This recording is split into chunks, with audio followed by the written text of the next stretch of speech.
웨스민스터 대요리 문답을 공부할 때는 우선 교재를 좀 소개해드리면 게럴드 보스가 작성한 이 웨스민스터 대요리 문답이 이제 우리나라에 소개된 거는 분량상으로도 그렇고 가장 충실하게 아주 잘 그 대요리 문답이 소개가 되어 있습니다. 그래서 요거를 좀 참고하시고요.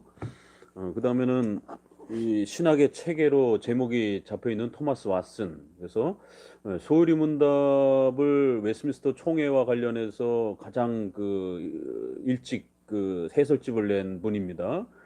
그런 역사적 의의도 있고 또 분량상으로도 상당히 그 충실하게 소요리 문답을 설명해주고 있습니다. 그래서 토마스 왓슨의 소요리 문답 이 해설집 신학의 체계로 제목이 잡혀 있습니다. 꼭 참고하셔야 됩니다. 그 다음에 토마스 왓슨의 책이 주기도문 책도 있고 십계명 해설집 책도 있어요. 그래서 그 주기도문하고 또 십계명이 소유리 문답 안에 또 들어가니까 거기는 더 풍성한 설명들이 있습니다. 그래서 그렇게 세 권을 부지런히 이렇게 그 기본 텍스트로 이렇게 하시고요. 그리고는 제가 번역한 웨스민스터 5가지 표준 문서 요 부분을 원문으로 한글 원문으로 이렇게 본문으로 사용하도록 하겠습니다. 그래서 없는 분들은 꼭 구입해서 이렇게 좀 보시도록 하고요. 그다음에 신조와 관련해서는 먼저 공부한 웨스민스터 신앙고백서 33가지 성경 핵심 교리 요거를 요 해설집 요거를 같이 중요한 표현들은 참고해서 공부하시면은 좋습니다.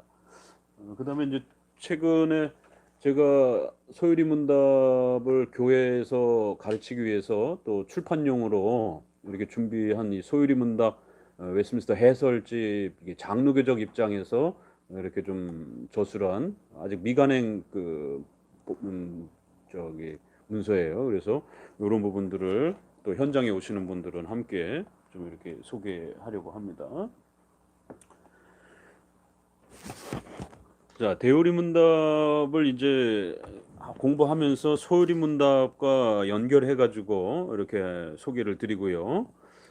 오늘은 이제 첫 번째 일문 이렇게 한번 보게 되면은요. 사람의 첫째 되고 가장 높은 목적은 무엇인가? 이제 이렇게 질문을 하고 답은 사람의 첫째 되고 가장 높은 목적은 하나님을 영화롭게 하는 것과 그를 영원토록 온전히 즐거워하는 것이다. 앞서서 일부에서도 말씀드린 것처럼 교리문답은 공부하는 방법이 있습니다. 이거를 어, 우리 선조들이 공부해 왔던 그런 방식으로서 이렇게 공부를 해야 훨씬 효과를 볼 수 있습니다. 첫 번째로는 부지런히 낭독하고 읽어야 돼요.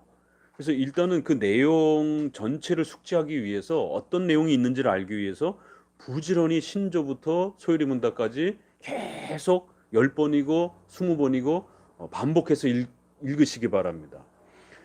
그리고 읽을 때에 또 가끔씩은 소리내서 읽는 그러니까 소요리 문답, 대요리 문답은 소리내서 읽는 게 굉장히 좋습니다.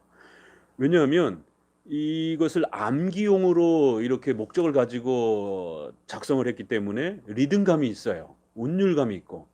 그래서 이 번역을 할 때 이 리듬감과 운율감을 어떻게 잘 살려낼 수 있을 것인가. 이게 이제 번역할 때 굉장히 중요한 그 과제가 됩니다. 근데 이제 이러한 특성을 모르는 분들은 번역을 할 때 줄여서 이렇게 효과성을 높인다라고 하는 이 생각만 가지고 중요한 반복되는 단어들을 소유리 문답 같은 경우도 다 빼버리고 그냥 중요 단어들만 이렇게 번역하시는 분들이 있어요. 그러니까 일문의 사람의 첫째 되고 가장 높은 목적은 무엇이냐 이럴 때 답에서도 똑같이 반복합니다. 다시 한번. 사람의 첫째 되고 가장 높은 목적은 근데 이게 쓸데없이 반복하는 게 아니라 의도적으로 반복하는 겁니다, 이게. 그래서 그걸 아예 주어로 다시 이렇게 반복을 하면서 이런 흐름들이 굉장히 많습니다. 소유리 문답은 더 심합니다, 이게. 앞에서 질문했던 그 질문의 내용을 답으로 받아내고 그 답에 있는 내용을 다음 질문으로 또 연결을 시켜갑니다. 이러한 그 운율적 그런 흐름을 이렇게 잘 살려내면서 번역하는 게 굉장히 중요합니다. 그래야 아이들이 외우기가 쉬워요, 소리문답은. 그리고 또 그 반복되는 운율을 통해서 중요한 그 교리 개념을 더 아주 견고하게 심어주려고 하는. 왜냐면 한 번 보는 것보다 두 번, 두 번 보는 것보다 세 번, 네 번 반복하면 그 단어가 아주 머리에 박히게 되는 거죠. 그래서 중요한 단어와 문장은 두 번, 세 번씩 막 반복을 합니다. 소유리문답이 일부러. 그래서 그런 반복되는 리듬을 잘 살려서 또 이렇게 읽는 것도 굉장히 중요합니다. 그리고 이제 앞에서 말씀드린 것처럼 아주 중요한 역부로 선택한 단어가 있어요. 수많은 그 신학 용어 중에 어떤 특정한 단어를 선택을 합니다. 왜 이 단어를 선택했을까? 그 단어를 잘 보셔야 되고, 그 다음에 그 곁들여지는 그러한 형용사, 명사를 설명할 때는 형용사의 표현들이 많이 뭐뭐하는 이런 형용사가 많이 따라붙고, 동사를 설명할 때는 부사의 표현들이 이렇게 따라붙습니다. 그래서 현대 영어는 매끄럽게 이렇게 그런 것들을 다 이렇게 삭제하고 쓰죠. 그렇지만 이게 중세 영어에다가 교리를 가르치려고 하는 영어적 구조를 가지다 보니까 일반 영어의 문법을 파괴하고 그 교리를 강조하는 방식으로 부사를 3개, 4개까지 막 덧붙였습니다. 이렇게 부사 형용사를 너무 많이 덧붙여서 쓰고, 또 동사의 핵심적인 부분들, 칭의를 설명할 때 여겨주다, 그렇게 간주하다, 그렇게 이렇게 2개, 3개를 동사를 반복해서 쓰게 되면 문장이 굉장히 이상합니다. 주어, 동사, 목적어, 이게 문장이 구성이 돼야 되는데 주어도 없고 목적어도 없고 그냥 동사만 나열을 하는 거예요. 그러면 문장이 굉장히 어색하죠. 그러니까 문법이 파괴가 되는 이제 이런 건데, 결국 문법이 파괴된다 할지라도 교리를 더 강조하기 위해서 동사만 그렇게 반복적으로 나열을 하는, 명사만 반복적으로 나열을 하는 이러한 교리문답의 특징이 있어요. 그래서 그거를 가장 잘 이렇게 번역하는 것도 그 번역자의 그 신학적 정신이 이렇게 드러나고, 또 목사님들은 원문을 영어랑 비교해서 보실 수 있다라면 그 영어의 원문의 그런 특징들을 좀 더 잘 파고 들으면서 왜 이렇게 강조했는가, 왜 이런 식으로 강조했는가를 좀 더 잘 들여다보시면 공부하는 데 상당히 도움이 됩니다. 그래서 웨스민스터 가지고도 이거를 정확하게 읽어내질 못해가지고 웨스민스터를 잘못 읽어내고 해석하는, 그래서 엉뚱한 쪽으로 웨스민스터는 이런 것이다 이렇게 또 해석을 해서 또 논쟁이 되기도 해요. 그래서 첫 번째는 정확하게 읽어내는 훈련들을 하셔야 된다라는 것. 그래서 거기에 단어, 형용사, 명사를 아주 집중적으로 이렇게 읽는 훈련들을 반복적으로 더 이렇게 하는 것을 하셔야 됩니다. 자, 그러면 이제 일문에서도 한번 그런 표현들을 보게 되면은요, 첫째 되고 가장 높은, 그러니까 한 번만 써도 되는데 소유리 문답은 이걸 줄였죠.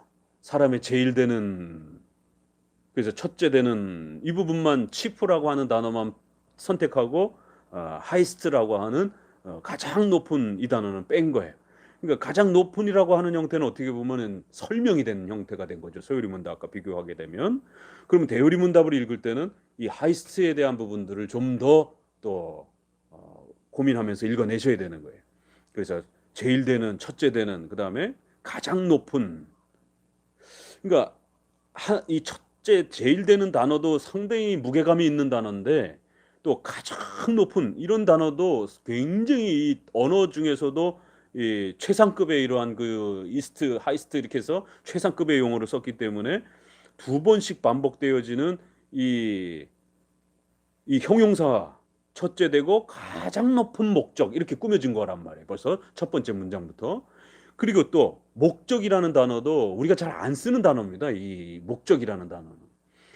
그 이제 우리가 존 파이퍼의 이 신앙 고백서 이런 교리문답 설명에도 보게 되면 희락주의라고 하는 독특한 표현을 쓰면서 일문에서 영광보다는 즐거워하는 것이다, 이 부분을 강조점을 두면서 이렇게 설명을 해가요. 그래서 이 교리문답을 설명하는 방식도 이렇게 신학자마다 이 스타일이 다 다릅니다. 그래서 적어도 장로교 입장에서 장로교 전체적인 신학을 고려하면서 우리가 들어봐야 됩니다. 적어도 장로교 신학자에게. 그러면 이 목적이라는 단어도 어느 쪽에서 접근하느냐에 따라 의미가 달라집니다. 그러니까 보통은 사람의 제일 되는 가장 그 높은 목적은 뭐냐 이러면은 대부분의 사람들은 이 단어를 사람을 주어로 생각하면서 읽습니다. 사람 의로 돼 있으니까 당연한 거 아니겠어요? 이렇게 이제 많은 분들이 의아해하실 텐데 아니에요. 여기서 주어는 목적은이 주어입니다. 그러니까 많은 분들은 이 첫 번째 질문을 읽으면서 사람이 주어인 것처럼 이렇게 생각을 해요. 그러니까 벌써 여기서부터 이렇게 핀트가 이렇게 맞지가 않는 겁니다. 사람의는 첫째 되고 가장 높은 사람의 목적. 그래서 이렇게 꾸며주는 형태로 된 문장인 것이지 단어이지 주어적 문장은 아니에요. 주어적 문장은 목적이라는 거예요. 그럼 이 목적이라는 단어가 아주 특별하게 쓰여졌고 사람으로부터 출발되어지는 어떤 그 사람을 주어로 해서 사람의 어떤 삶의 인생의 어떤 목적 이럴 때도 우리가 목적이라는 단어를 쓸 수가 있어요.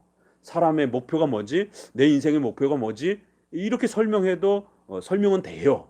그렇지만 우리가 이 문장을 있는 그대로 좀 더 충실하게 우리 장로교적인 신학에 입각해서 접근해 보게 되면 조금 다르게 읽어야 됩니다. 이 일문 아래 루터파와 우리와의 차이가 나타나요. 이 영화롭게 하는 단어에서도 루터파와 우리가 구별되는 그 차이를 의도적으로 이거를 구별하면서 쓰는 거예요. 왜요? 루터주의는 인간의 구원을 집중으로 해서 설명하기 때문에.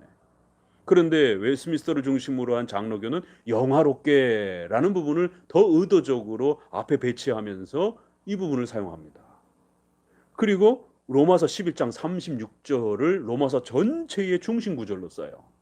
근데 루터파는 로마서 1장 17절 이신칭의와 관련된 인간의 구원을 집중적으로 설명하는 로마서 1장 17절을 중심으로 로마서 전체를 해석합니다. 놀라운 거는 웨슬레도 로마서 전체를 잡을 때 1장 17절로 잡습니다. 로이드 존스도 마찬가지예요. 대부분의 많은 복음주의권 내의 목사님들이 로마서의 핵심이 뭘까라고 할 때 대부분 다 1장 17절 오직 의인은 믿음으로 말미암아 구원받을 것이다 라는 이 인간의 구원과 관련해서 로마서 전체의 중심 구절로 잡고 거기로부터 로마서를 풀어냅니다. 그렇게 되면 로마서는 인간의 구원이 가장 중요한 주제가 돼요. 그러나 소요리 문답은 로마서 11장 36절을 잡았어요. 이건 놀라운 겁니다. 이게 벌써 출발부터. 그 대표 구절이 로마서 11장 36절이에요. 그래서 우리가 성경을 공부할 교리 문답을 공부할 때 첫 번째는 단어와 문장에 집중하셔야 되고 두 번째는 성경 구절을 파고들면서 읽으셔야 돼요. 그래서 성경 구절을 이제 요런 그 신앙 고백서 본문 책도 있어요. 요거는 신앙 고백서에 있는 성경 구절들을 전부 다 이렇게 써놨어요. 그러니까 우리가 굳이 찾지 않더라도 여기에 있는 성경 구절들을 읽어가면서 본문을 읽을 수 있는 그런 좋은 장점이 있습니다. 그래서 목사님들은 굳이 찾아낼 필요 없이 그냥 요 성경 구절을 쭉 적어놨으니까 비교해가면서 읽으면 훨씬 좋습니다. 그러니까 이 단어와 문장을 어떻게 성경 구절과 연결해서 사용하고 있는가? 도대체 이 성경 구절에서 이런 의미가 나오는가? 이게 성경 해석하는 법을 배워야 되기 때문에 이걸 추적해 가시면서 교리 문답을 공부를 하면 좋습니다. 그 중에 특별히 구약을 어떻게 사용하고 있는가? 교리 문답에 아가서가 한 5번 정도 이렇게 소개가 됩니다. 놀랍습니다. 아가서가 설명이 돼요. 아가서를 끌어다가 이 구절을 이 교리를 설명하는구나. 전혀 이해가 안 됩니다. 왜 아가서의 이 구절을 여기다 갖다 끌어다 쓰지? 우리 선조들이 아가서를 이렇게 이해했구나. 이런 방향으로. 어떤 성경은 한 번도 언급이 안 되는 그 성경도 있어요. 근데 의외로 아가서는 5번 정도 이렇게 상당히 소개가 됩니다. 그리고 또 구약을 어디다 끌어다 쓰는가? 왜냐하면 구약이 어렵잖아요. 그럴 때 이렇게 교리 문답은 첫 번째는 내용 자체를 이해하기 위해서 힘쓰셔야 되고 그래서 단어와 문장 자체를 잘 읽어가면서 소화해내시고 두 번째로는 바로 이 성경 풀어내면서 성경 구절을 연결해가지고 부지런히 찾아가면서 이렇게 공부하면 좋습니다.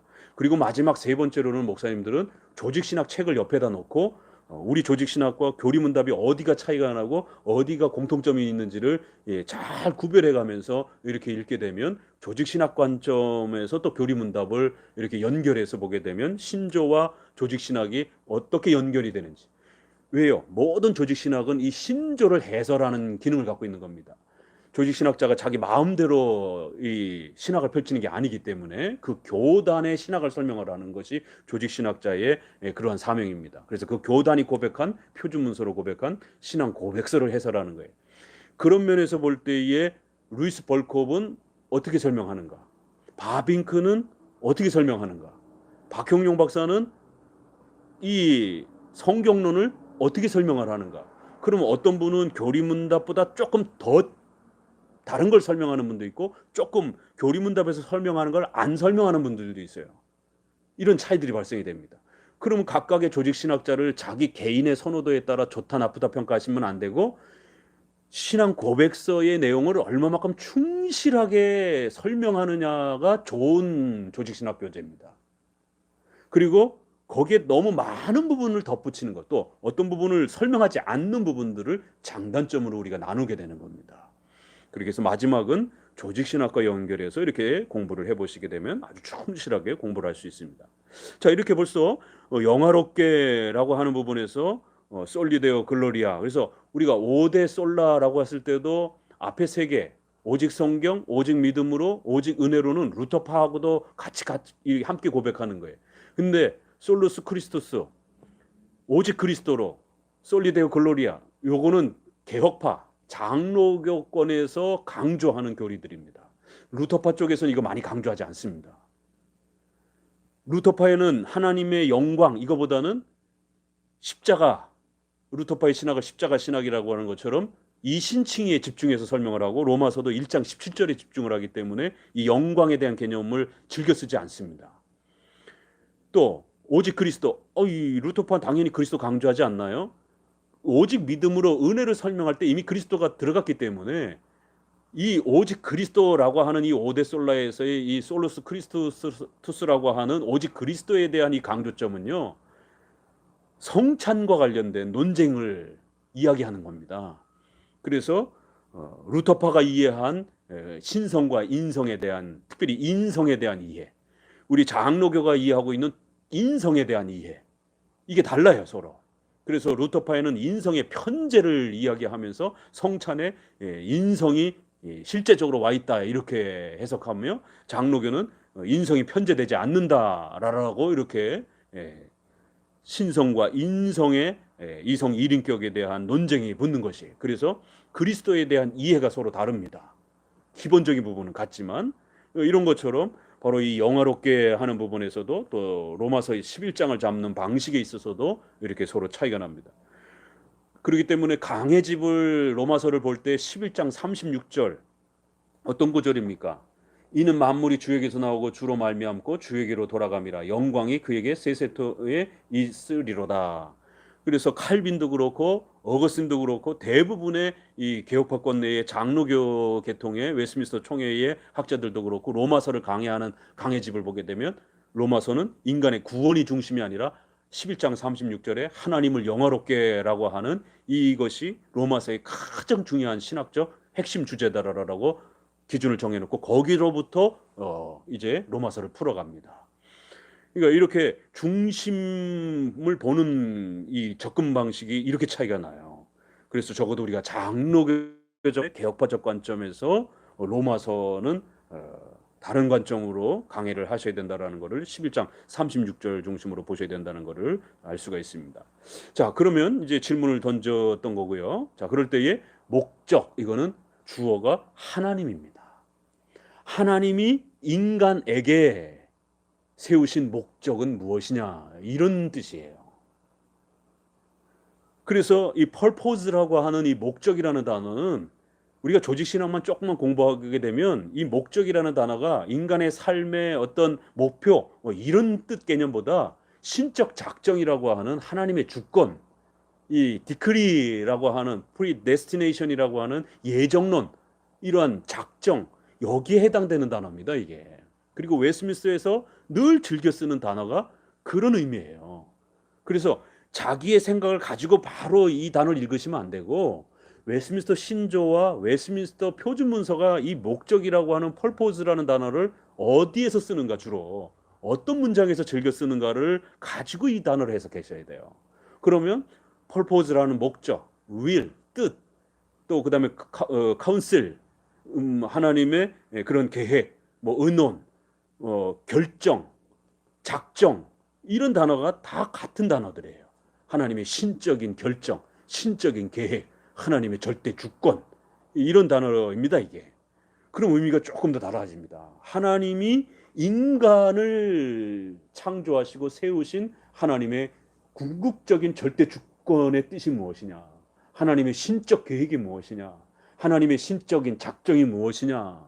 이런 뜻이지, 인생의 목표가 무엇이냐? 이런 인간 중심적으로 그 인생을 이렇게 설명하는 방식이 아니라, 하나님이 인간을 세우신 목적과 인간을 사용하고자 하시는 하나님의 뜻과 계획이 무엇이냐라고 하는 우리 개혁파의 하나님의 주권, 하나님의 작정, 하나님의 섭리, 이러한 하나님 중심적인 이러한 그 고백을 표현할 때의 단어입니다. 그래서 사람의 제일 되고 첫째 되는 목적은 뭐냐? 그래서 이걸 영어로 end라는 이러한 표현으로 썼는데, 이게 purpose와 같은 그러한 표현으로서 쓰여지는 그런 용어입니다. 그래서 하나님의 신적인 계획과 목적과 뜻은 어디에 있는가? 인간에게 향한. 그래서 하나님을 먼저 바라보는 방식으로 이렇게 설명을 해갖고 있고, 그래서 로마서도 인간의 구원의 관점에서 이렇게 보게 되면 인간이 중심이 되고 인간의 모든 행복과 구원이 초점이 됩니다. 그럴 때에 우리 칼빈주의 개혁주의는 하나님의 뜻과 계획이 무엇이냐, 이렇게 성경을 들여다봐요. 모든 성경을. 그래서 아브라함이 또 모세가 주인공이 이렇게 될지라도 그 모세를 세우신 하나님의 뜻이 무엇일까? 모세를 사용하신 하나님의 목적이 무엇일까? 그래서 성경의 그 주인공들을 바라보는 게 아니라 그 주인공들을 사용하시는 하나님의 뜻과 목적이 무엇인지를 항상 고려하면서 성경을 읽는 거예요. 그러면 우리도 모세처럼 이렇게 하면 하나님 앞에 복 받아야 된다. 아브라함처럼 우리도 이렇게 하면 복 받는다. 이렇게 교훈적 개념으로 끌고 가는 게 아니라, 하나님은 왜 아브라함을 여기에 이렇게 세우셨는가? 하나님은 왜 아브라함에게 이삭을 죽이라고 이런 엄청난 독특한 명령을 하셨는가? 하나님의 의도와 계획과 뜻은 무엇이지? 왜 이런 사건이, 수많은 사건 중에 이런 사건이 등장을 하지? 하나님의 의도와 계획, 하나님의 뜻에 대해서 늘 질문을 하고 궁금해하면서 그렇게 성경을 읽어가는 거예요. 그래서 하나님은 이런 계획을 갖고 계신 분이구나. 하나님이 이런 목적을 갖고 계신 분이구나. 하나님은 이런 분이구나.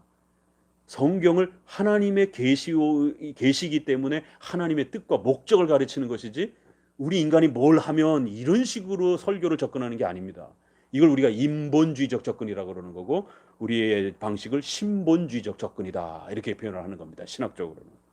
그래서 일문 자체가 이 칼빈주의와 개혁주의, 개혁파 신학의 전체를, 신학적 원리를 이렇게 정리한 중심 문장입니다. 제일 된 목적, 그건 하나님을 영화롭게 하는 것, 그 다음에 그거를 영원토록 즐거워하는 것이다. 이렇게 해서 영화로움이 이렇게 중심이 되어 있고, 그 다음에 즐거워하는 것. 그래서 영화롭게 하는 것은 좀 더 하나님 자신의 그 영광을 목적으로 하고 있는 그런 부분들로서 표현되고, 또 하나는 인간이 그 하나님을 즐거워하는 부분에 있어서는 좀 더 구원과 관련되어 있는 이런 내용들입니다. 왜냐하면 인간은 하나님을 즐거워할 수가 없습니다.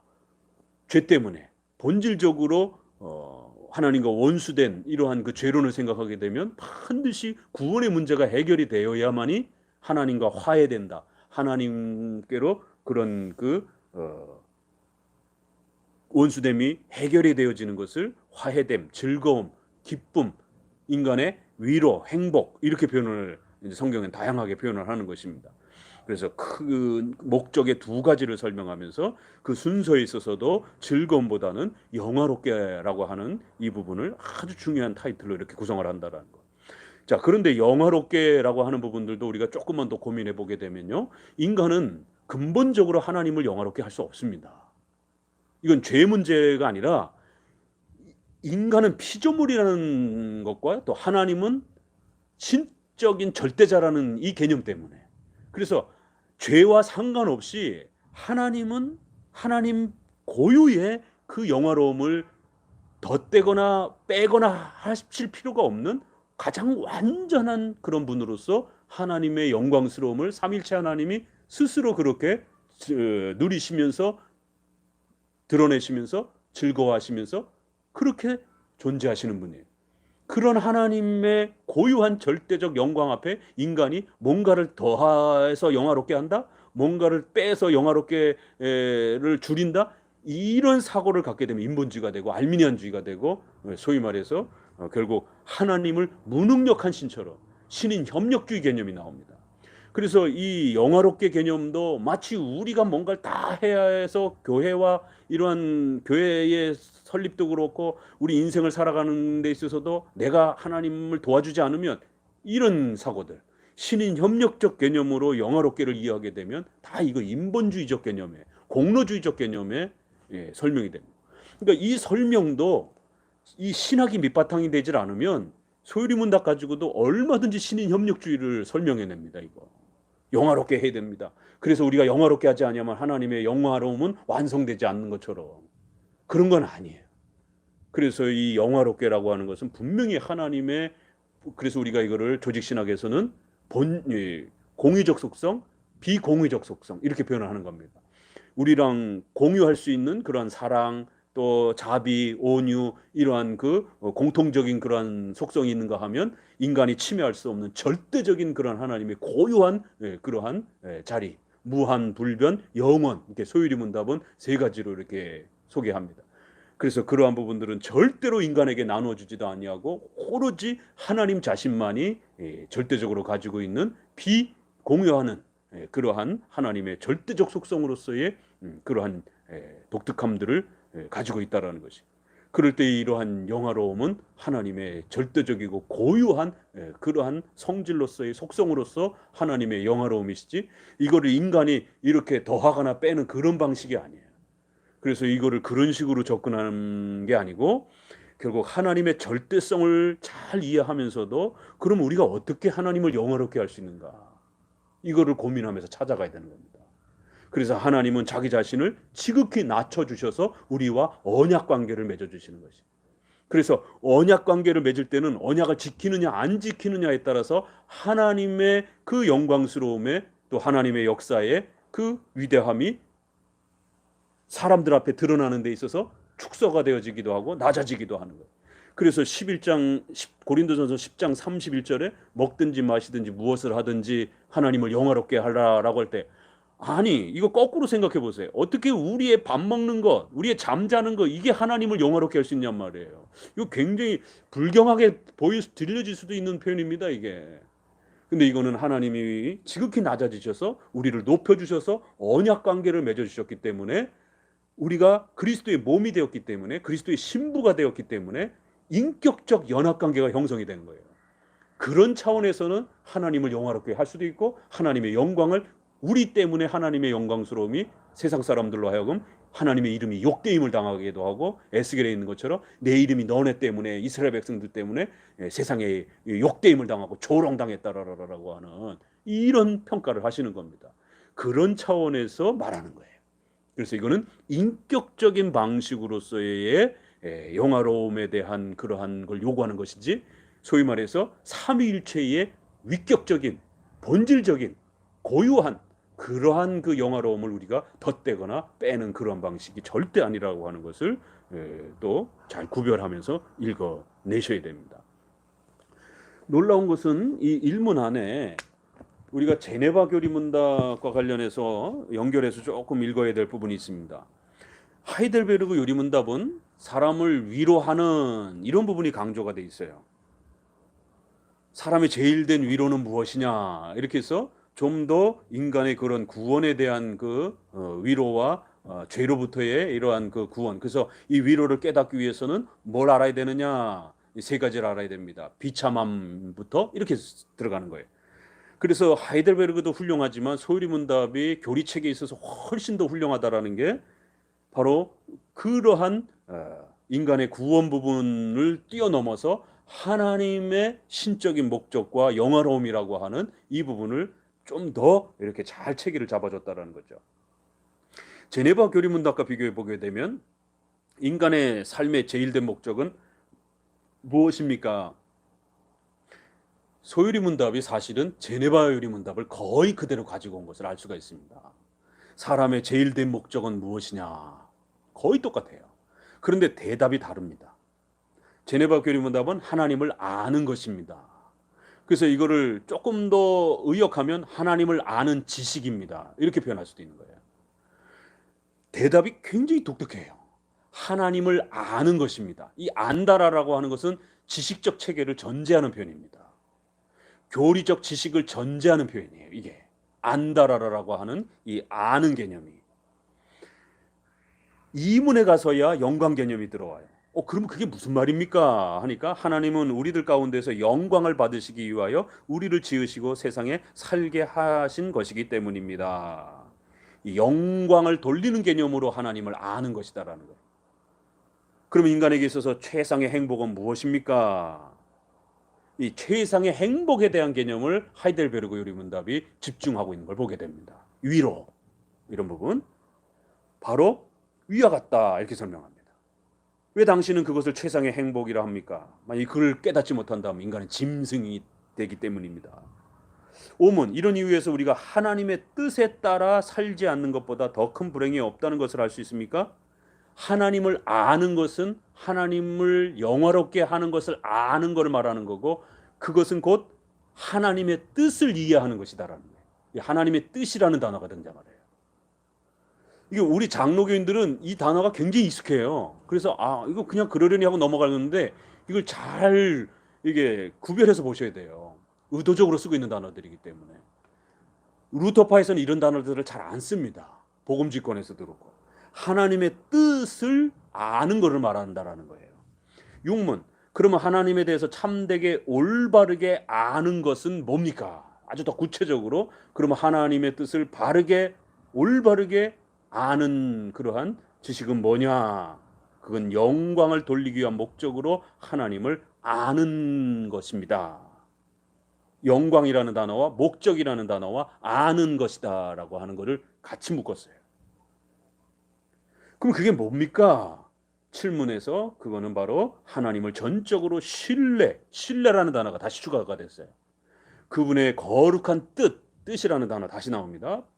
복종하면서 하나님을 섬기고 하나님께 도움을 요청하고 우리의 구원의 모든 것을 하나님께 의지하는 것, 그리고 그렇게 인정하는 것, 이렇게 표현됩니다. 그럼 이 모든 걸 순서대로 다시 한번 설명해 봅시다. 하나님께 대한 신뢰입니다. 첫 번째는 신뢰라는 단어가 아는 단어, 아는 것이다. 하나님을 아는 지식. 이 호세아에서 하나님을 아는 지식이라는 단어가 아주 중요한 단어로 나옵니다. 성경 디도서 1장 1절에는 진리의 지식 이런 표현이 나옵니다.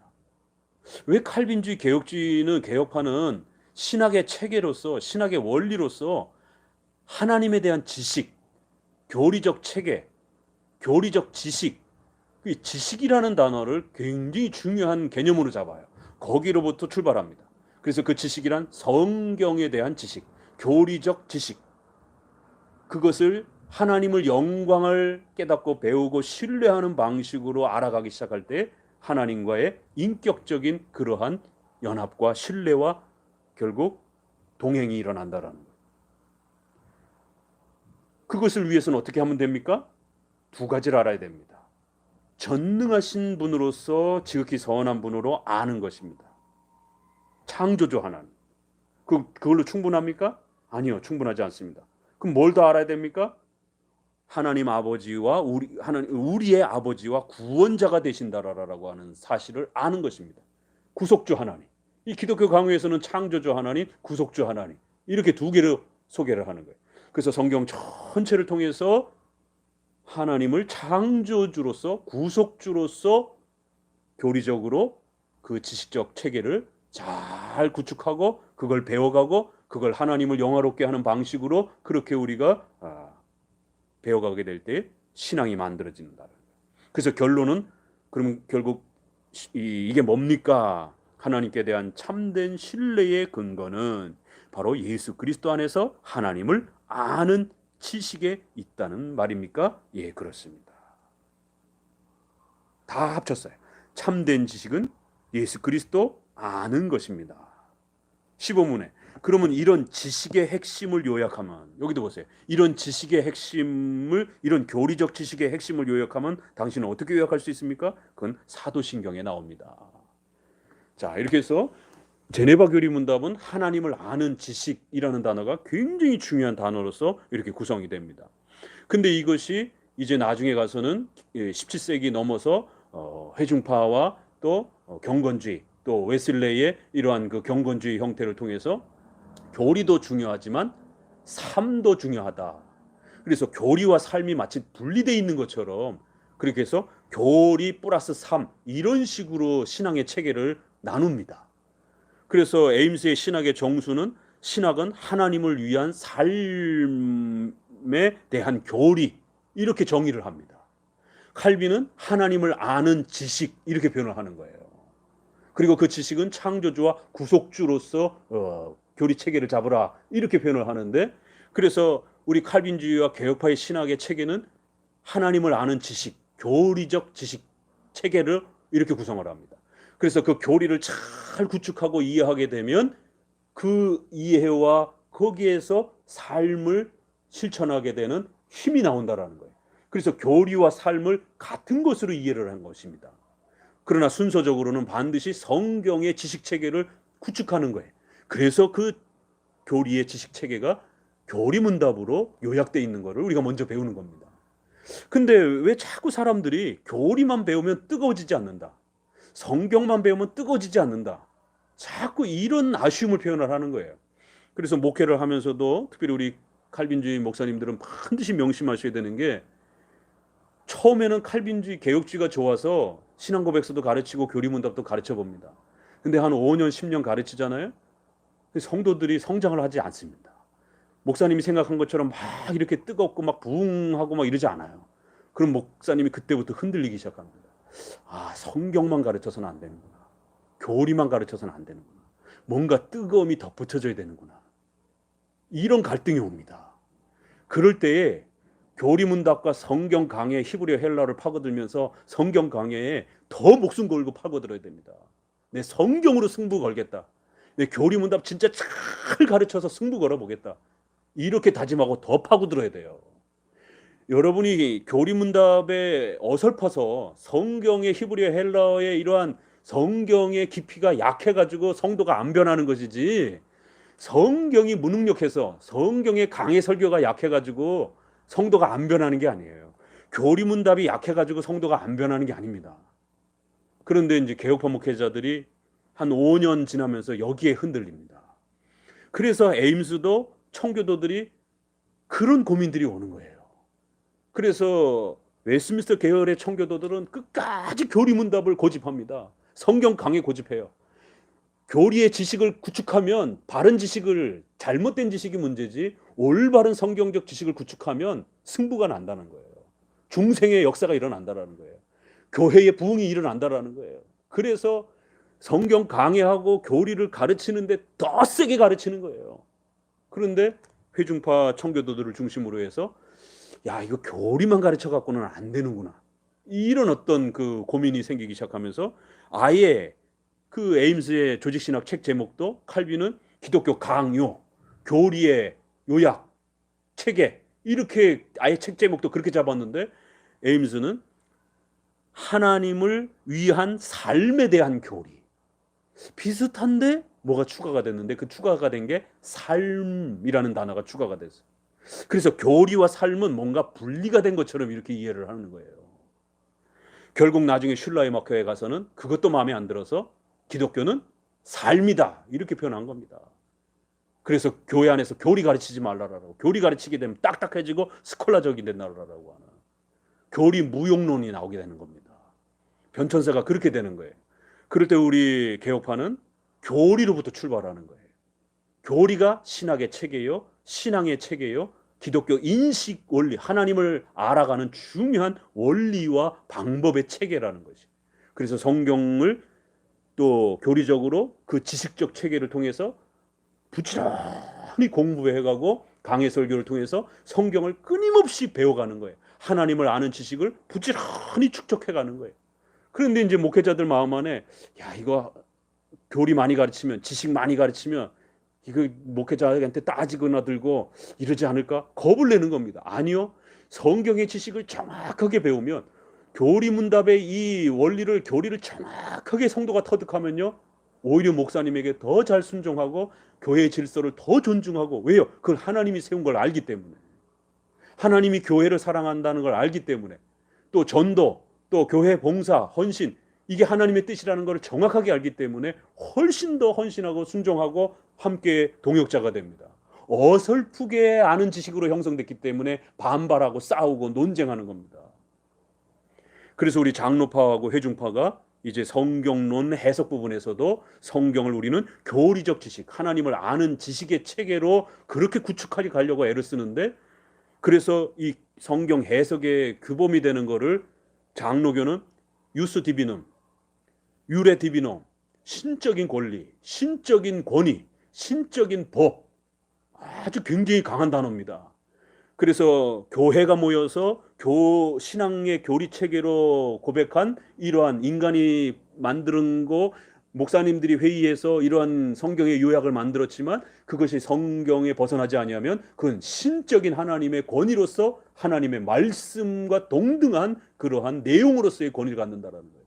또 그 내용을 가지고 성도들에게 구체적으로 더 실천의 목록으로 작성해주는 그러한 예배적 질서, 정치적 질서, 우리 한국교회는 술, 담배 문제라든가 이런 교회적 결정들, 교회 회의적 결정들도 신적인 권위와 법으로서 하나님의 뜻으로서의 권위를 갖는다라는 겁니다. 그렇기 때문에 장로교 목사들은 반드시 서약을 하고 신적인 권위로서 교리문답과 소유리문답을 가르쳐야 될 의무로 서게 되는 거예요. 그런데 회중파는 사보이 선언을 합니다. 신앙 고백서가 있어요. 그러나 거기는 독립파, 자유파예요. 상회의 교회법의 신적인 권위를 인정하지 않습니다. 그 누구도 자기를 타치할 수 없어요. 목사님이 혼자 성도들을 가르칠 수 있는 고유한 자유만 강조하는 겁니다. 그러다 보니까 누구의 해석적 권위도 인정하지 않아요. 어떤 교회법적 그러한 권위도 인정하지 않습니다. 그냥 참고 사항일 뿐이에요. 그래서 그들은 신조에 서약하지 않습니다. 장로교 목사들은 신조에 서약을 합니다. 이게 엄청난 차이예요. 그렇기 때문에 우리는 성경으로 이제 넘어가게 되면 신학의 체계, 또 그 신학의 체계는 성경을 해석하는 데서부터 나오는 거고 그 성경을 해석하는 데서는 반드시 하나님을 아는 지식을 쌓아주고 그거를 만들어주는 거기로부터 출발하는 거지. 그러한 체계를 우리는 교회법적으로 이미 공적 선언을 통해서 그렇게 만들어놨어요. 표준 문서로서. 그래서 우리는 그거를 서약으로서 맹세하고 법으로 묶이는 거예요. 그래서 그 법을 위반하게 되면 처벌도 받고 면직도 당합니다. 그런 권징의 체계로서 법의 권리로서 힘으로서도 종속되는 거고 하나님이 세워주신 신적인 의무로서 권리로서 신앙 고백서를 가르쳐야 되는 서약 아래로 들어가는 거예요. 그러나 회중파는 이런 의무와 권한이 아무것도 없습니다. 사보의 선언이 있지만 그러니까 전부 다 목사님 개인 마음대로 해석할 수 있는 자유만 있는 겁니다. 그러니까 우리는 이러한 신학을 접근하고 성경을 사용하는 방식의 체계도 달라요. 성경의 무어성은 동일하죠. 그렇지만 이제 구체적으로 성경을 해석하고 적용하는 방식에서는 신학의 체계가 서로 차이가 납니다. 그래서 1문에서부터 벌써 이렇게 중요한 그런 기본 개념을 잡게 되면 2문으로 들어가게 되면 바로 성경에 대한 이런 중요한 신학의 체계와 또 성경의 원리들을 이제 구성하는 부분 또 해석하는 5문에 대한 부분들이 이렇게 점점 차이가 나가게 됩니다. 자, 그럼 2문도 이제 구체적으로 보면요. 하나님께서 계시다는 것을 어떻게 나타나는가? 자, 그러면 이제 구체적으로 우리가 그럼 하나님을 아는 방법 어떻게 해야 우리가 하나님을 알 수 있는가? 도대체 신앙의 체계는 무엇인가? 신학을 어떻게 해야 되는가? 이런 모든 그 체계에 대한 출발을 어떻게 해야 되느냐라고 할 때 우리는 반드시 성경과 성령으로 말씀과 성령 요게 이제 핵심이죠. 중심 단어가. 그리고는 본성의 빛과 이러한 자연의 이러한 그 형태들을 통해서는 일정 부분 이 사람들이 살아가는 삶의 이런 부분들은 드러내지만 하나님 앞에서 구원을 받는 데 있어서 충분하거나 효과적이지 않다라는 것이. 그래서 중요한 단어는 말씀과 성령만이, 요 단어가 핵심이에요. 신앙의 원리, 신학의 원리는 반드시 우리 개혁파는 말씀과 성령이라는 단어로 요약이 됩니다. 그러면 말씀했을 때도 이 루터파가 생각하는 말씀이 다르고요, 회중파가 생각하는 말씀의 접근이 다릅니다. 또 신비주의가 생각하는 성령의 개념이 달라요. 성령을 인정하긴 하지만 신비주의자들은 말씀 없는 성령의 직통계시를 이렇게 주장하는 그런 차이가 있고, 또 말씀을 주장할 때 루터파는 죄를 지적하는 수준에서만 이 말씀을 사용해요. 그러나 우리는 성도들의 생활에 대한 부분에까지, 또 그 생활 부분을 교회법을 통해 가지고 교회법적 결정을 해주는 이런 권리에 있어서까지 전부 다 하나님의 말씀의 확대 적용으로 이렇게 유스 디비눔이라고 하는 신적인 권위로서 그 해석해서 성도들의 건덕을 위하여 교회의 법으로 정하는 것까지, 그것을 말씀 안에서 보는 겁니다. 그래서 말씀을 가지고 죄를 지적하는 것으로라고 하는 말씀을 통하여라는 것만 아니라 말씀을 사용해서 말씀에 의해서 말씀과 함께 우리의 생활의 구체적인 건덕을 교회법적으로 정하는 것까지도 우리는 성령의 도우심으로 그렇게 하나님이 우리에게 하나님을 알아가도록 도와주는 중요한 신학의 원리로 그렇게 이해한다라는 것이. 그래서 이것이 아주 충분하고 효과적이라는 겁니다. 여기서도 부사가 강조되죠. 충분히 효과적. 그럼 이 두 단어는 다릅니다. 왜요? 많은 또 교파들이 충분히는 인정을 해요. 루터파도 충분히는 인정합니다. 왜요? 성경을 가지고 죄를 지적하니까. 그래서 예수 그리스도께로 나오니까 충분히는 인정합니다. 근데 효과성은 조금 더 부정을 합니다. 또 신비주의자들도 충분성은 인정을 하는데 효과성은 인정하지 않는 거예요. 회중파 쪽, 경건주의 쪽도 이 효과성 부분을 인정하지 않습니다. 개혁파만이 교리 가르치면 끝난다라는 거예요. 성경만 정확하게 가르치면 효과가 있다라는 거예요. 쉽게 이해하면. 그러니까 많은 목회자들이 요 충분히 성경의 무호성까지는 인정을 해요. 회중파도 그렇고 경건주의도 성경의 무호성 다 인정을 합니다. 신비주의자들도 성경의 무호성 인정해요. 그래놓고도 직통계시를 또 사용하는 거예요. 왜? 효과적이지 않다라고 생각을 하는 겁니다. 과연 성경만 가르쳐갖고 성도들이 변화될까? 막 뜨겁게 기도하고 막 뜨겁게 찬양하고 어떤 막 뜨거운 어떤 부흥 집회도 좀 해야 되는 거 아닌가? 이런 갈등이 겪는 거예요. 경건주의의 갈등이 바로 이 효과적이지 않다. 성경만 가르쳐갖고 교리만 가르쳐가지고 이 효과적이라는 말이 그런 의미가 담겨 있는 겁니다. 자, 그래서 이 효과적이라는 말을 또 충분이라는 말 고민하셔야 되고, 여기에 이사야 59장 21절 구약을 끌어다 썼습니다. 일문에서도 시편 73편을 끌어다 썼고요. 그래서 나의 신과 나의 말로 그들을 변화시킬 것이다 라고 하는 이런 구약엔 직통계시와 선지자가 존재하던 시절에도 하나님은 말씀과 성령, 그럴 때 우리가 말하는 이 성령은 성령의 직접 그 성령의 감동을 말하는 게 아닙니다. 교리문답에서 말하는 것은 성령의 내적 조명을 말하는 것이에요. 이미 계시가 성경을 계시록으로 완성된 이후에 성경을 쓸 수 있는 성령의 그런 감동을 말하는 게 아니고 성경을 읽고 해석하고 적용하는 조명, 내적인 인도함으로써의 성령의 도우심을 말하는 거예요. 그래서 이런 것들이 차이가 나는 겁니다. 자, 3문. 그럼 하나님의 말씀은 무엇입니까? 라고 할 때 하나님의 말씀을 로마 카톨릭에서는 외경도 사용하고, 또 신비주의자들은 또 자기들이 직접 직통계시를 통해서 하나님이 우리에게 말씀해 주셨어. 오늘 신비주의자들이 하나님이 오늘 나에게 말씀해 주셨어. 이런 말들을 얼마나 많이 합니까? 그러나 우리는 성경을 통해서 가르쳐 주는 것을 하나님의 말씀이다 이렇게 해석하지, 그렇게 막 귀에 들려오고 마음에 뭐가 떠오르고 이런 걸 말하는 게 아닌 것이에요. 그래서 이제 성경과 성령을 설명해 가는 겁니다. 이 문이 결론이에요. 사실은 거기에 대한 보충 설명이 성경이 하나님의 말씀이며 신앙과 순종을 위한 유일한 규칙이다. 그래서 보세요. 성경이라는 단어, 하나님의 말씀이라는 단어, 그리고 그것이 어디에까지 적용된다고요? 신앙과 순종, 생활 부분에까지 모두 적용이 된다는 거예요. 거기에 모두 충분하고 모두 효과적이라는 거예요. 오늘 21세기의 과학 시대에 수많은 난제들과 어려움들을 질문합니다. 지금 코로나와 관련해서도 질문하고 있고, 또 가장 예민한 또 복제 문제라든가, 또 아이를 못 가질 때 지금 인공 수정의 문제라든가, 이런 다양한 인간의 이런 본질과 관련해서 풀어내야 될 많은 이런 부분들에 대해서 성경은 우리가 하나님을 알아가는 데 있어서 충분하고 효과적이다라는 거. 성경을 통해서 그걸 못 찾아내기 때문에 문제가 되는 거예요. 그런 면에서 유일한 규칙, 이 규칙이라는 단어, 룰이라는 아주 센 단어, 그리고 또 유일한이라고 하는 only라는 단어.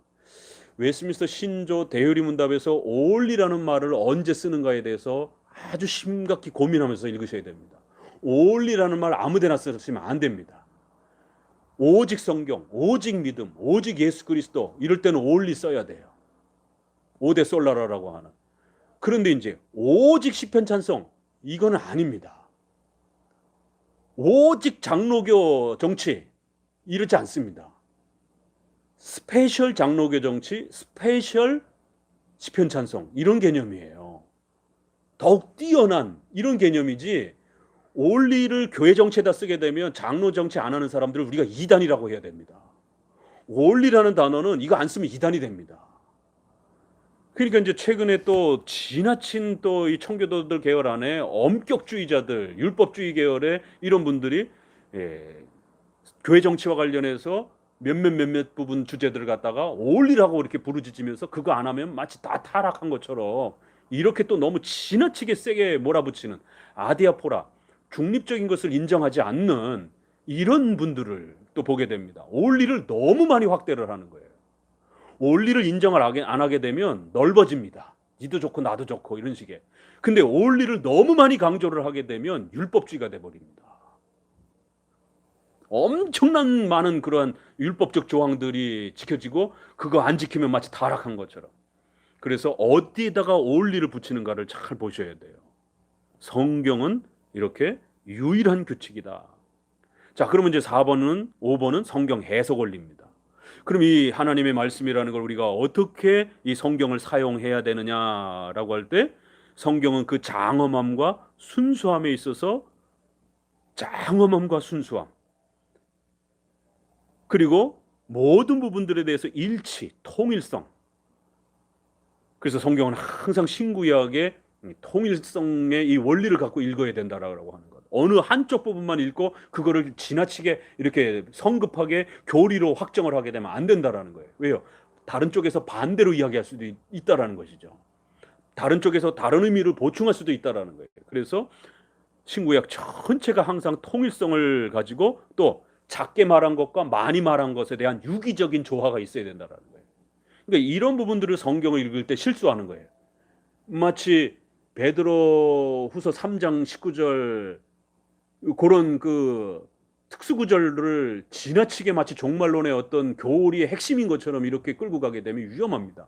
그건 합의도 안 된 난해 구절이에요. 아주 더 많은 종말론의 그런 중요한 구절들을 중심으로 삼고 그 구절은 난해 구절로, 특수 구절로, 어려운 구절로 이렇게 취급을 해야지. 왜요? 그건 한 번만 등장을 하기 때문에. 그런 의미가. 그래서 성경 전체를 이거를 조직신학에서는 유비원리라고 그래요.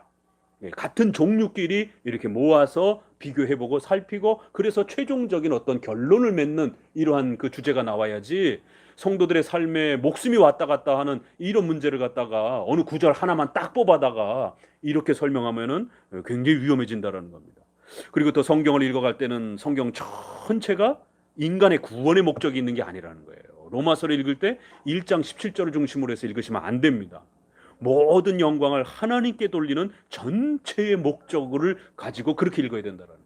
성경은 어떻게 읽어야 된다고요? 그 성경 전체의 목적이 오직 하나님을 드러내고 하나님의 뜻이 무엇이고 하나님의 목적이 무엇이고 하나님의 영광이 무엇인지를 드러내는 방식으로 그렇게 펼쳐낸다는 거예요. 벌써 성경 해석의 원리가 여기 다 담겨 나와 있습니다. 로마서는 11장 36절을 중심으로 읽어가는 것이다라는 거예요.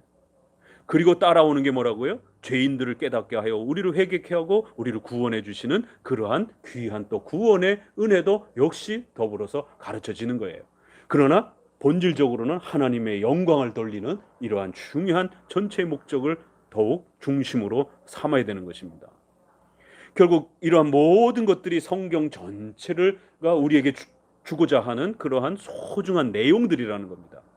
근데 문제는 이러한 것들을 우리가 하나님의 말씀으로 받아들이기 위해서는 반드시 말씀과 성령의 내적인 조명의 도우심이 있어야 된다는 거예요. 그래서 우리 마음에 증거하시는 성령 하나님만이, 여기서도 only를 씁니다. aloone을 씁니다.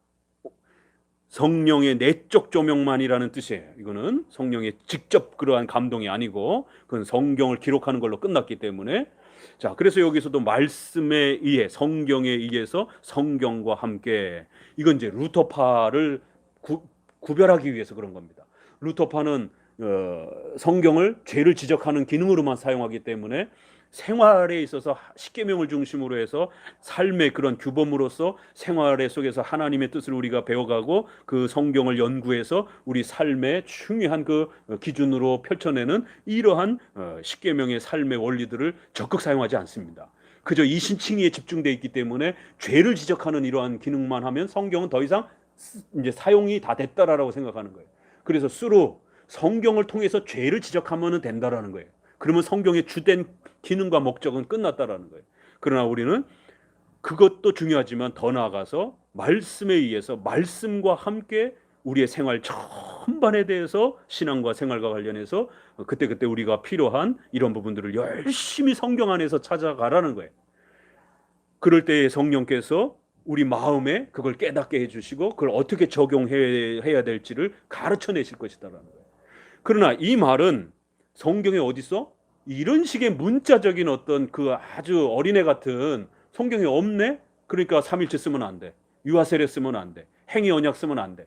이런 유아틱한 그러한 방식이 아니라는 겁니다. 말씀에 의해 말씀과 함께라고 하는 것은 웨스트민스터 1장 6항의 이 표현을 비교해서 연결해서 읽어야 되는 겁니다. 1장 6항은 성경 해석 원리예요. 성경은 분명히 나타나 있다, 하나님의 뜻을. 그리고 또 건전하고 바르는 필연적 추론을 통해서 성경으로부터 이끌어낼 수 있다. 추론의 원리 두 번째. 이러한 것들이 성령의 내적 조명이 필요하다라는 것을 또 우리는 인정한다. 여기서 차이가 나죠. 신조에서는 내적 조명이라고 아주 구체적으로 표현을 했는데 배우리 문답에서는 그냥 성령 하나님만이, 이렇게 해서 어떤 이유 때문에 내적 조명이라는 단어를 뺐어요. 오히려 이쪽에서는.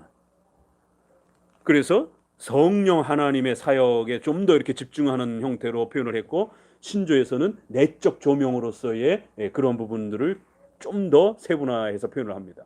그리고 마지막 세 번째는 예배, 교회 정치, 사람의 행동과 사회적인 그런 공통 규범문, 본성의 빛, 그리스도인들의 신중한 사려 분별, 소위 말해서 상식, 양심적으로 분별하라는 거예요. 다만 그것도 말씀의 기본 원리 아래에서, 말씀을 파괴하지 않는 범위 내에서. 그래서 세 번째는 양심적으로 판단하라는 것입니다. 웨스트민스터에서는 세 가지를 소개합니다. 명시적으로 문자, 문맥을 통해서 우리에게 가르치는 것, 또 그 문자를 읽어갈 때에 문맥을 통해서 추론할 수 있는 추론의 원리, 그리고 성경의 의미와 사상을 우리가 잔뜩 마음에 간직하고 그러한 정신과 그러한 원리에서 나오는 양심적 판단을 하라는 거예요. 상식적 판단을 하라는 겁니다. 결국 장로교가 유스 디비눔이라고 하는 교회법, 성도들의 생활에 필요한 이런 많은 규율들을 결정하는 것은 바로 이 교회법적 원리 아래에서 특별히 결정할 때 이 양심적 판단을 하는 겁니다. 많은 목회자들이 자기 성경 해석을 내놓고 그래서 우리 성도들에게 이 코로나 문제를 어떻게 해결해 가야 될 것인지, 문자적으로 없는 이러한 것들을 우리가 어떻게 대처를 해야 될 것인지, 그럴 때 그거를 교회가 총회를 통해서 그렇게 양심적으로, 상식적으로, 기독교인의 사려 분별로 본성의 빛 가운데에서 결정하는 겁니다. 본성의 빛이란 양심을 말하는 것이. 그래서 상식, 그 시대의 상식적 수준에서 이렇게 결정하는 겁니다. 그 모든 것들이 성경의 원리를 넘어서지 않는 선에서. 그래서 장로교는 교회법을 그렇게 아주 멋있게 정할 수 있는 겁니다. 그리고 그렇게 상식적으로 하나님의 말씀의 원리 아래에서 구축된 교회법은 신적 권위를 갖고 일선 모든 목회자들과 성도들이 존중하는 겁니다. 총회가 이단이라고 결정했으면 모두가 그 결정을 존중하고 이단의 가르침과 집회에 가지 않는 거예요. 그러나 회중파들은 각각 목사님이 알아서 선택하는 거고 각각 성도가 알아서 선택하는 거예요. 그러면 개교회 목사님이 누가 이단인지 그걸 언제 다 연구합니까? 그게. 이렇게 되면 이단들을 걸러내지 못하는 이런 심각한 또 실제적 문제도 발생이 되는 것이. 그래서 말씀에 의해 말씀과 함께라고 하는 것은 세 가지 원칙, 문자적으로 건전한 추론을 통해서, 그리고 또 세부적이고 구체적인 부분에 있어서는 얼마든지 교회법적으로, 또 좀 더 비중도가 약한 것은 성도의 개인의 양심 아래에서 그렇게 성령의 내적 조명을 통하여 그렇게 결정하는 겁니다. 그래서 우리가 김치찌개를 먹어야 될지 된장찌개를 먹어야 될지 이러한 일상생활에 이런 부분들은 성경에 없습니다. 그걸 매일매일에 성경에 어디 있어? 그러니까 따라해야 되는데 성경에 없네? 그럼 나 하지 말아야 돼. 이런 식으로 묻게 되면 우리는 누구랑 결혼해야 될지, 어떤 교회를 가야 될지, 어떤 사업을 해야 될지, 어떤 학교를 가야 될지 성경에 아무 데도 없습니다. 근데 성경은 뭐라 그랬어요? 충분하다, 효과적이다 이렇게 말을 한 거예요. 그러니까 여기에 충돌이 되는 겁니다. 성경에 내가 어떻게 살아가야 될지 필요한 충분한 효과적인 그 답이 없어요. 실제적으로 구체적인 내용이. 그러니까 교리만 갖고는 안 된다, 성경만 갖고는 안 된다, 이런 답답함이 나오는 겁니다. 그래서 뭔가 뜨거움, 뭔가 직통계시 이런 쪽으로 가게 되는 거예요. 아니요, 성경의 기본 체계와 교리를 정확하게 구축해내게 되면 그걸 토대로 해서 양심적 판단을 하는 겁니다. 일반 은총을 우리가 존중하기 때문에 우리 사회에 악하지 않은 도덕적인 이러한 보편적 양심과 상식을 존중하면서 우리 성도들이 몇 시에 모여야 될지, 옷은 어떻게 입고 와야 될지, 또 몇 년 동안 봉사를 해야 될지 이런 거 성경에 하나도 없습니다. 그건 그 교회의 형편에 따라서 당회가 결정하면 되는 것이에요. 그렇게 결정하면 또 그것도 우리가 소중하게 교회법으로서 존중하는 것입니다. 개인의 가정과 관련된 건 그 개인의 가정이 부부가 의논해서 결정하면 되는 거예요. 교회와 관련된 일들은 교회가 결정하면 되는 겁니다. 총회법 아래에서. 또 국가와 관련된 이런 부분들은 교단적 결정을 가지고 그렇게 우리가 행하는 것입니다. 성경에 의해서 성경과 함께라는 의미가 무엇인지를 잘 이해하셔야 됩니다. 그래서 오문에는 이제 그런 차원에서 성경을 사용하면 성경은 가장 중요하게 가르치는 핵심적 체계와 내용이 있다는, 계속 지금 가장 중요하게 핵심, 체계, 초보, 토대 이런 단어들이 계속 강조하죠. 그래서 이거를 조직신학이라고 표현을 하는 거예요. 시스템. 성경은 그 많은 분량이 가장 중요한 그런 하나의 체계 형태로, 가장 중요한 프린시플, 원리 형태로, 가장 중요한 토대, 기초 형태로 이렇게 형성되어 있다라는 거예요.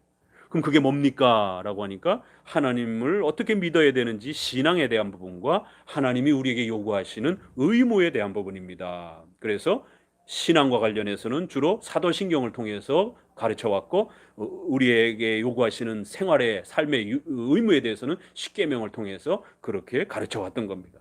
그래서 교리문답에는 사도신조와 십계명이 중요한 신앙의 기초 원리로 설명이 되어 있는 것이, 대요리문답, 소요리문답은 그걸 아예 풀어서 설명을 한 그런 형태를 갖는 것입니다. 그래서 이제 성경 해석의 원리에 있어서는 반드시 우리가 성경의 무엇성을 고백하면서도 성경의 필요성, 성경이 완성되고 난 이후에는 더 이상 하나님이 직통계시하지 않습니다. 내적 조명을 통해서 성경을 깨닫고 그 교리를 지식적 체계를 통해서 배워가고 공부하고 알아가는 이러한 신앙의 원리를 통해서 믿음이 만들어져 가고 하나님과 인격적 교제가 일어나는 거예요. 그래서 교리를 알 때, 하나님의 말씀을, 하나님의 지식을 알아갈 때, 바르게 알 때에 성령의 내적 조명에 의해서 하나님을 만나는 신비로운 일이 벌어지는 것입니다. 이게 기독교 신앙의 원리인 겁니다. 필요성. 그리고 나면 이제 성경만 가지고 사세요. 성경만 가지고 공부하세요. 성경의 충분성, 효과성. 자꾸 성경에다가 뭔가 덧붙이려고 하지 마세요. 거기에 유혹받지 마세요. 성경 강의하는데 히브리어 헬라어 더 파고드세요. 성도들이 내 설교에 은혜가 못 받는 것 같다 이러면 회중파와 경건주의는 더 많이 기도해 이러면서 더 많은 기도를 요구하는 방식으로 끌고 갑니다. 당연히 기도해야 됩니다. 그러나 장로교 개혁파 목사들은 더 많이 히브리어 헬라어를 연구해서 성경을 더 많이 연구하고 파헤치는데 더 많은 에너지를 쏟는 겁니다. 이게 중심이 이렇게 달라요. 그래서 성도들에게 어떻게 하면 설교를 더 잘할 수 있을까? 어떻게 하면 성경을 더 자세히 설명해 줄 수 있을까? 그러면 성도들이 변화되는 겁니다. 말씀을 제대로 성도들이 깨달으면 성령께서 역사하시는 것이에요. 말씀과 성령이 함께 맞물려 계신 것이에요. 그게 하나님이 약속하신 원리입니다. 말씀 떼놓고 성령이 단독적으로 역사하는 게 아니에요. 말씀을 깨닫고 말씀을 지식적으로 교리적으로 알아갈 때에 성령이 역사하는 겁니다. 그래서 칼빈은 경건한 무지는 절대 신앙이 아니다라고, 무지함 속에 있으면 신앙이 아니다라고, 지식을 잘 쌓아갈 때에 거기에 성령께서 역사하신다. 그래서 기독교 신학의 체계는 지식이다, 하나님을 아는 지식이다 이렇게 말을 한 거예요. 근데 에임스는 그거를 의지로 바꿨습니다. 신앙의 원리 체계를 지식에서 시작하느냐, 감정에서 시작하느냐, 신비주의, 의지에서 시작하느냐, 이게 종교개혁 시대 때 엄청난 싸움이었고 카톨릭과도 싸움입니다. 그게 그냥 단순히 나오는 말이 아니에요. 그래서 에임스가 왜 의지로 바꿨는가, 이거는 굉장히 심각한 많은 신학적인 함의가 담겨 있는 겁니다. 왜 칼빈은 지식에다가 출발을 하는가? 그럴 때 장로파와 회중파가 신학의 체계와 원리가 그래서 차이가 난다라는 것이에요. 에임스는 의지에 두었고 결국 그 에임스의 영향으로 존 오웬과 에드워드도 다 의지에다가 둡니다. 신비주의는 감성적 눈물에다 두는 거고, 그러나 우리 개혁파 장로파는 지식에다 두는 거예요. 교리적 지식, 스콜라적 지식이 아니라 교리적 지식. 그래서 성경에 대한 하나님을 아는 지식, 소유리문답, 교리문답을 통한 교리적 지식을 말을 하는 것이죠. 그렇게 해서 성경의 충분성, 효과성, 그러면 분명성, 마지막, 그렇게 사용하게 되면 성경은 분명히 우리에게 신앙과 삶에 얼마든지 그걸 가르친다라는 거예요. 이게 성경의 네 가지 속성입니다. 성경의 무호성, 성경의 필요성, 성경의 충분성, 그 다음에 명료성. 요 네 가지를 자신감 있게 가지시고 성경의 승부를 거세요. 교리의 승부를 거세요. 그러면 하나님을 바르게 믿는 것과 또 생활 속에서 하나님이 원하시고 기뻐하시는 대로 또 하나님이 복 주시는 그러한 풍성한 그러한 삶을 우리 성도들이 살아갈 수 있는 그런 부분들을 십계명을 통해서 충분히 우리가 배워낼 수 있고, 그 십계명을 어떻게 어디까지 적용할 것인가, 이거는 문자적으로는 없지만 그거는 우리가 교회법적으로 그렇게 본성의 빛과 크리스찬의 사려 분별을 통해서 우리 성도들에게 필요한 만큼 충분히 성령의 내적 조명을 통하여 성령께서는 말씀을 그렇게 우리가 받아먹고 펼쳐낼 수 있도록 그렇게 교회 질서를 통해서 구체적인 그러한 하나님의 말씀의 적용을 또 펼쳐낼 수 있도록 그렇게 사용하기를 원하신다라는 거예요. 이게 말씀에 의해서 말씀과 함께 성령이 하나님께서 내적 조명을 통해서 그 교회 질서 아래에서 하나님이 펼쳐내시는 그러한 원리라는 겁니다. 그래서 요 의에서 함께는 교회론으로 넘어가는 단어예요. 그래서 루터파는 이 단어를 싫어합니다. 우리 교리문답의 성경에 의해서 성경과 함께라고 하는 이 표현은 결국 뒤에 가게 되면 웨스민스터 이 대우리문답의 155문부터 또 함께 160문까지 누가 설교해야 됩니까? 성경은 어떻게 읽어야 됩니까? 이런 내용들이 또 나옵니다. 교회론하고 맞물려 있어요. 여기서만 끝나는 게 아니라 그렇기 때문에 성경의 이러한 우리 개혁파의 독특한 성경과는 여기까지가 이렇게 정립이 되어야 루터파하고도 차이가 나고 경건주의하고도 또 차이가 나는 부분, 또 회중파하고도 차이가 나는 부분, 또 같은 부분도 분명히 있어요. 무호성과 관련돼서 기본 출발점은. 그러나 장로파가 왜 성경관에 있어서 훨씬 더 훌륭하고 멋있다라고 말하냐면 그 나머지 부분들을 더 풍성하게 채워내면서 성도들이 성경을 정말 멋있게 영의 양식으로 그렇게 활용할 수 있는 법들을 길러내 준다라는 것입니다. 자, 그래서 오늘은 이렇게 대우리문답을 1문에서 5문까지 또 이렇게 함께 소개해 봤습니다. 다음에 또 함께 나머지 부분들 또 계속해서 배워가도록 하겠습니다.